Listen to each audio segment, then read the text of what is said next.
Right now, everything in our application only runs when a user hits an API endpoint. But what if we want to run tasks automatically every minute, every hour, or maybe every day? So let me show you how we can do that.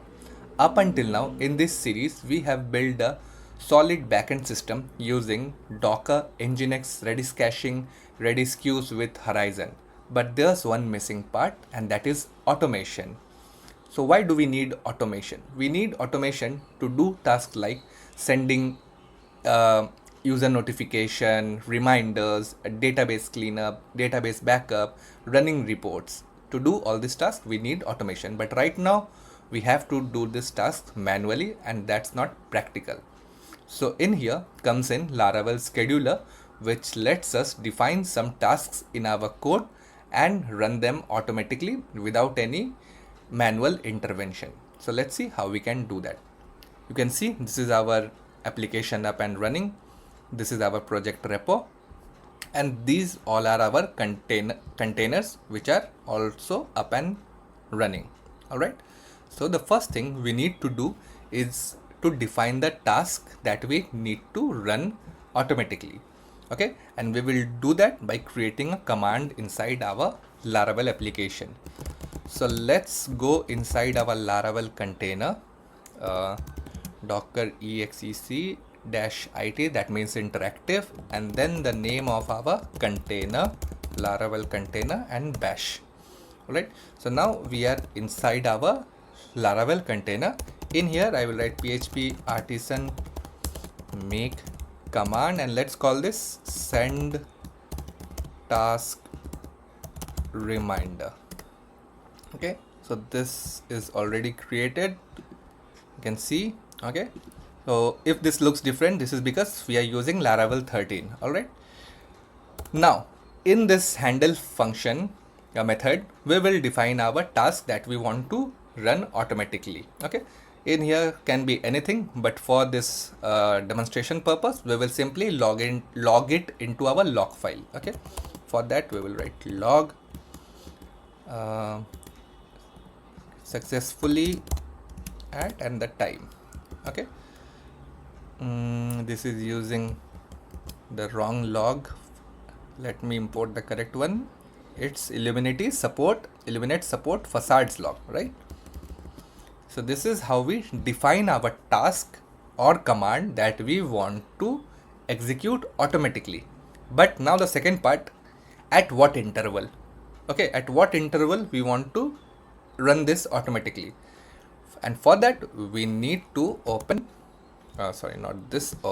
we need to open a file which is known as console.php, and it's inside routes. Okay, so before Laravel 11 we used to write our scheduler code inside kernel.php, but with the upgrade we do this inside our console.php. So we come in here, we write schedule command, the name of the command, and the interval. So here let's say every minute. Okay, and let's import the schedule from facade. Okay, let's see if we can actually run it maybe in seconds. Every 15 seconds. Okay, perfect. All right, so now we have two pieces altogether. One is our actual task that we want to run, and we also have the interval at which we want to run this. Right now we want to actually start the scheduler that will look into this file, see, okay, this command needs to be executed every 15 minutes, then we'll go inside here the actual command and then we'll execute this. Okay, so if you see here, app send task reminder, this is the command name, which is exactly similar to this our signature. All right, so to start this, what we need to do, we are already inside our container. Here we need to write php artisan schedule work. Okay, so running scheduled tasks. Now if you look in here inside backend storage logs, we have this laravel.log. In here you will see it has started logging our task. Okay, so the first task is logged at 10:26 minute and 0 seconds. So the next one will be logged at 15 second. Okay, so as you can see, it has already appeared automatically. Okay, I am doing nothing. This is happening all on its own. Okay, and this is an example of how automation actually works in our Laravel applications. Okay, but there is one problem with this right now. As you can see, we are inside our application container and we have ran our scheduler from there. Now suppose our application container stops due to some reason, okay, or we do terminate it and restart it again. Then what we need to do? We need to go inside the container again, and again we have to write this command manually and start the scheduler. But suppose if you forget to do that, okay, that means your automation has never started. Okay, so it's very critical to keep in mind that every time your container stops, you need to go inside the container and again rerun the schedule task. Okay, to avoid this type of scenario, what we can do, we will not start the scheduler from inside our application container, but rather create a separate container which will run the scheduler only. Okay, so let's see how we can do that. For that, let's stop this schedule work. Okay, let's also delete this file so that we can see it's getting created again. Okay, I've removed this.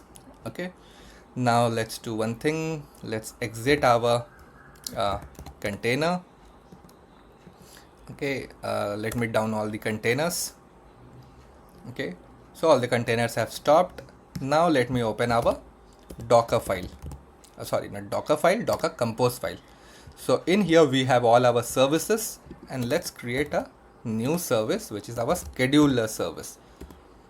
Okay, so this is our scheduler service. It's building with the context of PHP Docker file. The name of the container, the command is this one. This is the command that we were running inside our application container, right? But now we are defining it in the scheduler service itself. Okay, and these are restart, depends on, and volume. Okay, so this is looking good. Save this and let's build the containers again. All right, so the containers have started. You can see the scheduler container is here. Okay, so running scheduled tasks. If I come here inside storage logs, right now there is no laravel.log, but it will definitely create one as soon as 15 seconds has passed. Okay, see, it has already appeared here. So the first task was sent at 10:29 0 seconds. Next one will come at 15 seconds.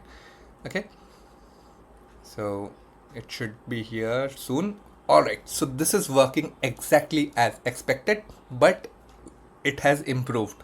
Why? Because we are not running the schedule work from our application container, that is the Laravel container, but has created a separate container, right?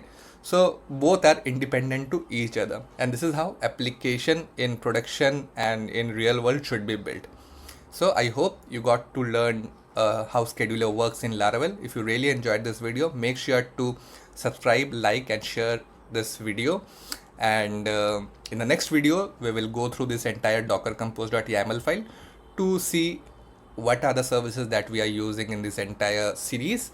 Basically, that will be a kind of recap. So I hope you got to learn a lot from this series, and we will meet in the next video. Up until then, have a great day. Thank you. Bye-bye.